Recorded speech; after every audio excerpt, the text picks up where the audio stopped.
There's a moment, a tiny, blink and you miss it kind of moment that is buried in the middle of Jason Kelce's career. It's not a touchdown.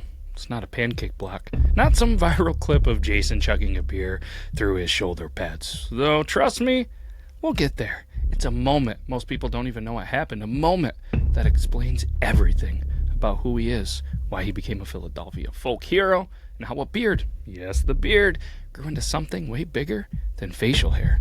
It's his story. Song starts long before the Super Bowl, long before the New Heights podcast, long before the shirtless parade speech that could have potentially single-handedly powered the Philly electric grid for a week. It starts with a kid from Cleveland Heights and a lesson he learned the hard way. Let's jump into Beardtory. Jason Kelce. Hopefully you're ready. This is a good one. Last week we did Jelly Roll. Go check it out. If I remember, I'll put the tag here, or there's a playlist. But either way, let's go ahead, jump into the Beardtory of Jason Kelce. Because he wasn't supposed to be a star. He wasn't even supposed to be a center. In high school, he played linebacker. Yeah, the guy who came up with one of the greatest, centers, probably, if maybe in NFL history, started out trying to stop people, not protect them. He also played a little running back, which explains why he moves like a refrigerator that someone strapped rollerblades onto. The dude was athletic, but undersized. Coaches loved his toughness, not his measurables. When college scouts showed up, most of them shrugged and said, well, the kid's got heart. But he's a little bit of a tweener. Yeah. So he walked on at the University of Cincinnati. Yes, walked on. No scholarships, no promises, just grit thick enough to spread on toast. Then came the moment. During a practice his freshman year, Kelsey got absolutely flattened by a teammate. Helmet ripped off, mouthguard skidding across the turf like a lost flip-flop at a public pool. He stood up, eyes burning, embarrassed. Instead of storming off, he sprinted back to the line. That was the moment coaches said, yup, that's him. That's the guy.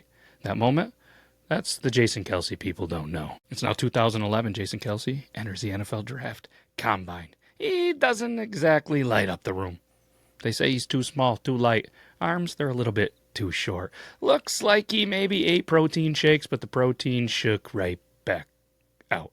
NFL scouts, they wrote things like questionable strength, late round project, will struggle against bigger defensive tackles. Yeah, the same man who later dominated 330-pound nose tackles like they were minor inconveniences.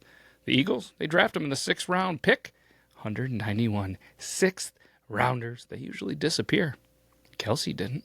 In his rookie year, he earns a starting center job. And that beard, not iconic yet, just scruffy, chaotic, like a college roommate who just discovered lumberjack TikTok.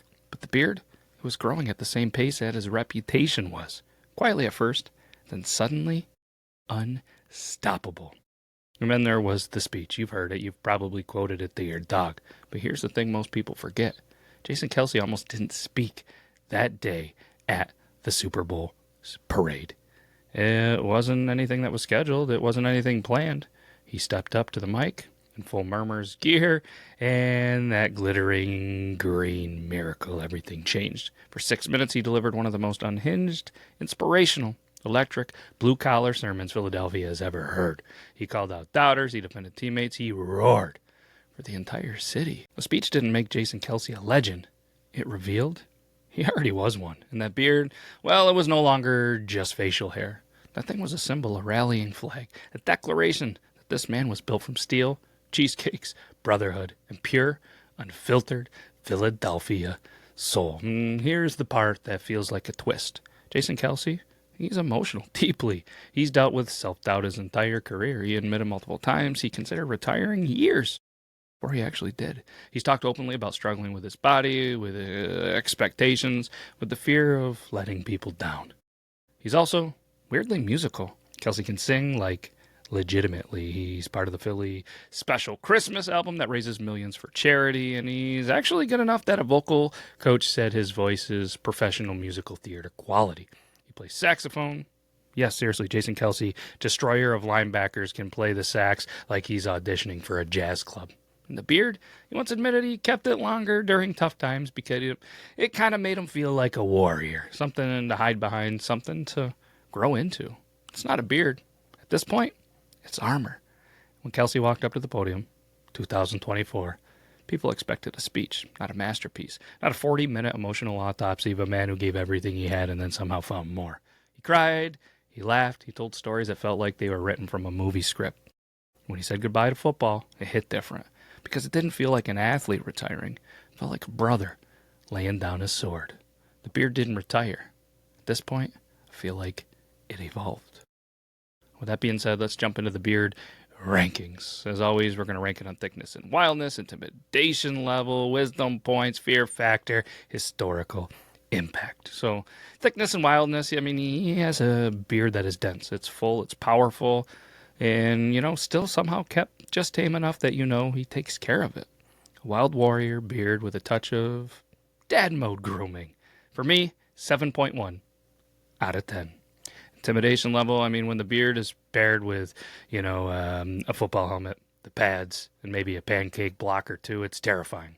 Off the field, he looks like the neighbor who snowblows your driveway without even asking. So, I mean, if you saw him and you had to line up against him and saw that beard, I'm going to say it's a 7.2 out of 10. Wisdom points, I mean, let's go with if Yoda played center for the Eagles and drank, I guess garage beer, this is exactly what he'd look like. Playing center, you're smart. I mean, you're in front of the quarterback, you're helping with the play calls, and I've never been a center, but you're not dumb. So for me, 7.4 out of 10. Fear factor, you're not afraid he's going to hurt you. You're afraid, maybe he'll give you a speech that makes you rethink your entire life decision. Not super scary, but a little bit. So for me, 6.8 out of 10. Let's go with the historical impact in the game of football. He's going to leave a little bit of a history and an impact. Is he going to be remembered 100, 200, 300, 400 years from now? I mean, he's not ancient history, but he's probably cemented a future Hall of Famer, right? And one of the most beloved figures in Philly history for football. And give it 20 years, see where we are from there. But for me, it's a 6.1 out of 10. And if my math is mathin', 34.6 out of 50. And this is where he ranks. If you correct the top 20 here on Beardtory. Let me know if I did good, I did bad. Hopefully the Kelsey brothers and the Swifties don't come at me. I'm just being honest here. And that is the story of Jason Kelce. A walk-on, a sixth-rounder, a warrior, a poet, a brother, a champion. A man whose beard wasn't grown for style, but for battle. Well, if you like this deep dive into the legendary beard of Jason Kelce, let us know. And if there's anybody else that you want us to do next week or an upcoming week of Beardtory, let us know. Because in this world, every beard has a story, but only a select few deserve a Beardtory. That's all we got. We'll be back next week. Take care, everybody.